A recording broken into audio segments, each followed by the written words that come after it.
Quando o estrangeiro elogia, pode. Quando ele quer acompanhar para ver se está tudo certinho, vira um problema? Antes de falar da convenção do PL, vamos às outras coisas que aconteceram, porque isso aqui é Brasil. Eu amo a política brasileira porque em nenhum outro lugar do mundo uma frase consegue envelhecer em 4 minutos. Lula olha para uma câmera e manda: quem meter o dedo na eleição brasileira vai apanhar. E eu ouvi isso e pensei: caramba, as eleições viraram obra de arte? Não toque, não fotografe e fiquem longe, crianças. Calma, gente. Não eram as eleições mais transparentes do planeta? Ou a transparência agora é tipo contrato de banco, que você pode confiar, só é melhor não ler. Vamos montar o quebra-cabeça, porque isoladamente cada notícia pode não fazer muito sentido. O problema começa quando você coloca uma do lado da outra. Aí parece que o roteirista estava bêbado. Segundo reportagens, integrantes ligados ao governo Trump pretendiam vir ao Brasil para tratar de questões relacionadas ao processo eleitoral e dar uma olhada nas nossas caixinhas mágicas. E a resposta do governo brasileiro? Não vai não! Ele não vai não! Governo Lula nega visto à missão do Departamento de Estado americano dos Estados Unidos. Sem visto, sem visita e fim de papo. Até aí, soberania, blá, blá, blá, igual a soberania da Nicarágua que acabou com as eleições e fazer o quê, né?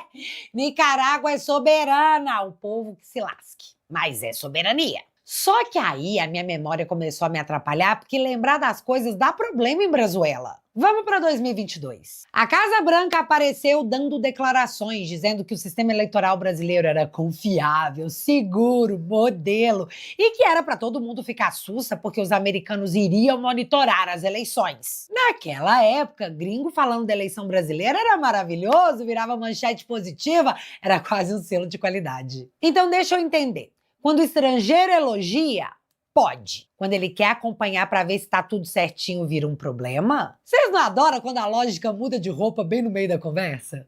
Mas pera que melhora, tipo, muito, porque em 2023 aconteceu a eleição na Argentina. Aí, você sabe o que o Lula fez? Surgiram reportagens à época dizendo que os marqueteiros brasileiros enviados por Lula atuaram na campanha do Sérgio Massa para impedir que o Milei vencesse no primeiro turno as eleições da Argentina. Quando esse bafafá explodiu, o Lula bancou o Bonner no melhor estilo. Eu, candidato. Mas o episódio ganhou as matérias de todos os jornais na Argentina e de alguns aqui no Brasil também. E o mais legal é que o Milei é aquele cara vingativo, já que ontem ele foi até o Twitter e repostou a matéria dizendo: nunca vamos esquecer.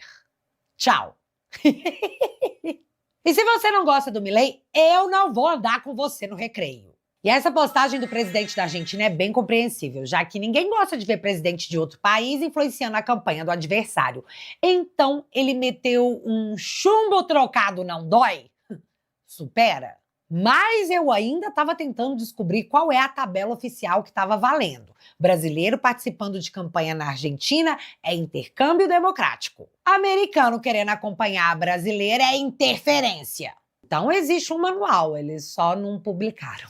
Porém, existem pistas do porquê Lula não quer deixar os enviados de Trump darem uma olhadinha em como as coisas vão acontecer por aqui em outubro. Essa semana, o Trump voltou a falar sobre as eleições da Venezuela e foram divulgados documentos ligados à investigação do FBI envolvendo os nossos vizinhos. A conclusão das investigações é que as eleições por lá foram manipuladas e eles sabiam exatamente como havia ocorrido. Sério, eu queria contar pra vocês como que eles descobriram que as eleições na Venezuela foram fraudadas, mas eu tenho uma decisão me proibindo falar de urna eletrônica.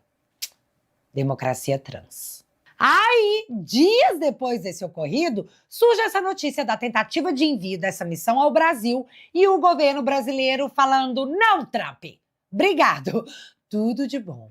E aqui, eu não tô dizendo que uma coisa tenha relação com a outra, porque eu não sou louca. Eu sei muito bem o país que eu vivo para poder levantar a possibilidade de tal relação. Mas, se isso fosse roteiro de série, o diretor deveria estar muito feliz, porque a sequência ficou boa demais. E ainda tem o fato que o Maduro está preso nos Estados Unidos há meses, entendendo que a comunidade mundial já esqueceu que ele existe. Vai que ele trocou uma ideia com alguém aconselhando a não mexer nessa história de eleições na América do Sul, porque pode dar um trabalho danado.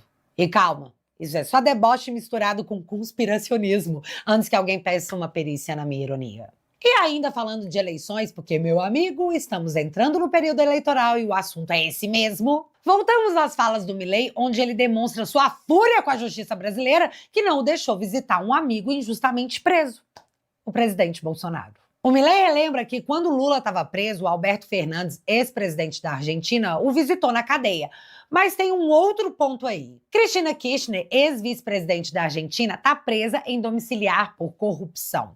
E aí o Lula foi até lá, visitou a Cristina em sua casa e saiu da casa da Cristina, que estava em domiciliar, pedindo Cristina livre. Vocês estão entendendo que é só o Bolsonaro que não pode mesmo? Com o Lula nos dois cenários, era solidariedade internacional. Agora, com o Bolsonaro, é não, porque o Alexandre não quer.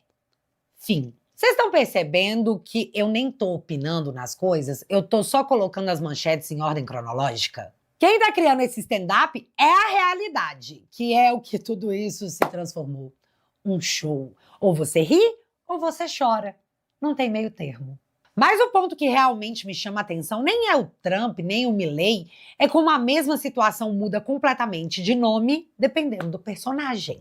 E talvez exista uma explicação para tudo isso, ou talvez a política tenha simplesmente desenvolvido um superpoder, o de transformar exatamente a mesma atitude em virtude ou escândalo. Depende de quem está praticando. E, sinceramente, esse é um talento que série nenhuma jamais conseguiria escrever porque ficaria inverossímil demais. Coisas que só o Brasil da democracia trans do Lula faz por você.